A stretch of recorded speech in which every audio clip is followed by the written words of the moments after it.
नमस्कार दोस्तों, बहुत बहुत स्वागत है आपका अपने YouTube चैनल एस्ट्रोलॉजर जय बाबा में। तो आज हम आप लोगों के साथ चर्चा करेंगे कुंडली के अष्टम भाव में विराजमान केतु ग्रह के बारे में। तो केतु से आप अच्छा लाभ ले सकते हैं, अच्छा फल ले सकते हैं, लेकिन उसके लिए कुछ सावधानियां हैं।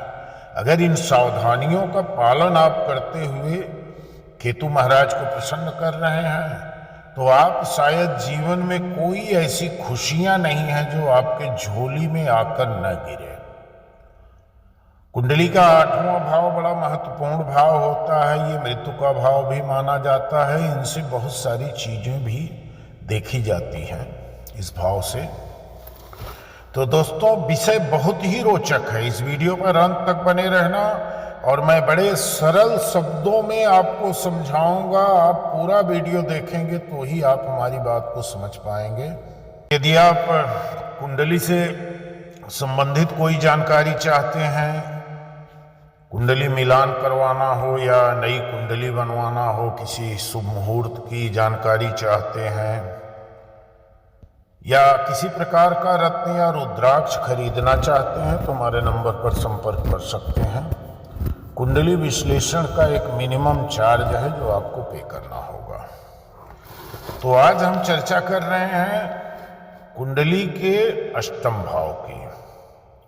कुंडली का अष्टम भाव गुप्त गतिविधियों का, यौन सुख का, ससुराल पक्ष का, जमीनी धन, गड़ा धन, कोयला, सोना, तेल से संबंधित, धोखा, गुप्त क्रिया, जादू टोना टोटका, अचानक से आने वाला लाभ और हानि, रोग, दुर्घटना और डिप्रेशन से संबंधित माना गया है।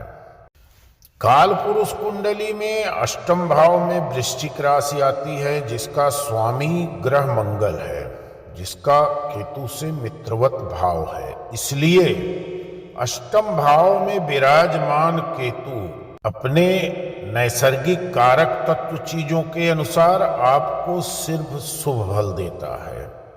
जैसे कि केतु आशीर्वाद का कारक ग्रह माना गया है, कार्य सिद्धि, जप और तप की सिद्धि का कारक है। इसलिए अष्टम केतु वालों को सहज भाव से ही पूजा, उपासना, जप, तप, मंत्र जाप की सिद्धि प्राप्त हो जाती है। यदि यह पूरे मनोयोग से कार्य क्षेत्र में बड़े अधिकारी लोगों को खुश करने की, उनकी कृपा प्राप्त करने की प्रयास करें तो कम समय में ही यह अधिकारी का या किसी बड़े व्यक्ति का दिल जीत सकते हैं। लेकिन अगर यही प्रयास यानी दिल जीतने का प्रयास प्रेम संबंधों में करें जिनका कारकत्व केतु नहीं है तो इन विषयों में केतु अशुभ प्रभाव देते हुए इन्हें धोखा दिलवा देता है या डिप्रेशन में चले जाते हैं।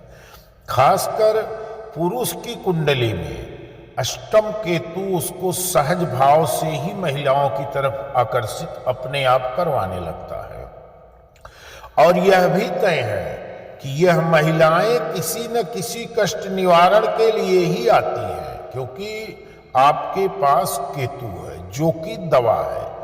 इस नाते महिलाओं की मदद करना तो सही है, लेकिन प्रेम संबंध रखना अष्टम केतु के विपरीत है, जिसका कोई इलाज नहीं होता है। अब बात करें गड़े हुए धन की, तो यह कोई जमीन से गड़ा धन नहीं होता, बल्कि अष्टम भाव से गड़े धन का मतलब वीर्य की ऊर्जा यानी कुंडलिनी ऊर्जा से है।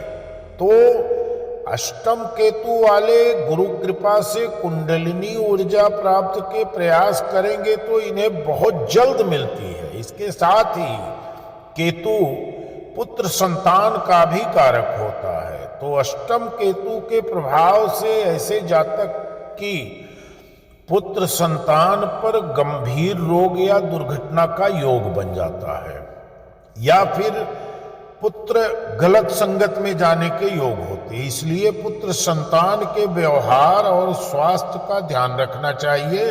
साथ ही अष्टम भाव ससुराल पक्ष के संबंधों को दर्शाने के कारण अष्टम केतु की स्थिति के कारण ऐसे जातक विवाह के बाद मानो ससुराल पक्ष से ही कुछ ज्यादा लगाव करने लगते हैं, लेकिन अचानक से ही धन संबंधी बातों को लेकर विवाद की स्थिति उत्पन्न हो जाती है, जो कि केतु करवाते हैं, जिसके कारण बातचीत एकदम बंद हो जाएगी। साथ ही एक जरूरी बात, जब भी ऐसे जातक के ससुराल वालों से संबंध खराब होने लगे तो कुंडली का सेकंड भाव यानी कि धन भाव, जहां पर केतु की दृष्टि जा रही है सातवीं, वो अपने आप खराब हो जाएगा और आपको धन से संबंधित दिक्कत चालू हो जाती है। जब केतु 8वें भाव में होता है तो जातक को बच्चों से गहरा प्रेम होने की संभावना होती है। साथ ही इन जातकों को वाहन से या किसी भी हिंसक जानवर से गंभीर चोट लगने की संभावना बढ़ जाती है। और इसके लिए जब केतु लाभ स्थिति में हो तो जातक को 34 वर्ष की आयु तक पुत्र की प्राप्ति जरूर करवा देता है। और इसके साथ साथ जब चंद्रमा दूसरे घर में स्थित हो, जब केतु अशुभ होता है तो जातक की पत्नी को कुछ स्वास्थ्य समस्याओं का अनुभव की संभावना हो जाती है। चंद्रमा यदि दूसरे भाव में होगा, केतु की सप्तम दृष्टि चंद्रमा पर पड़ रही होगी, तो पत्नी का स्वास्थ्य बिल्कुल खराब होना चालू हो जाता है। तो दोस्तों, इसी के साथ वीडियो समाप्त कर रहा हूं। वीडियो को एक लाइक कमेंट करना, चैनल पर पहली बार आए हो तो चैनल को सब्सक्राइब जरूर कर लेना।